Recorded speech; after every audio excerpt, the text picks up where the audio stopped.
కండ్లకు కాటుక వెడితే కన్యాకుమారిని నా కండ్లు చూడపోతివి బొమ్మల నడుమ బొట్టు వెడితే పల్లెతనంగుంటను నిన్నే ఇడిసి పెట్టను అవ్వయ్యకు చిన్నదాన్ని శివంగి పిల్లను చిన్న చూపు చూస్తే నిన్ను నేను ఇడిసి పెట్టను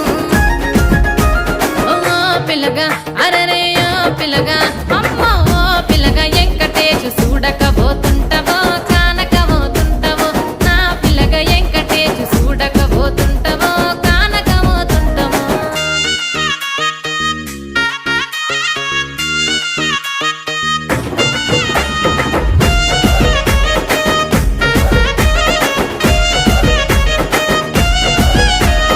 మన ఊరిలో నన్ను మించే అందమెవరికున్నదో అందగత్తె నేను రో ఆస్తి పాస్తులెన్ని ఉన్న నిన్నే కోరుకుంటా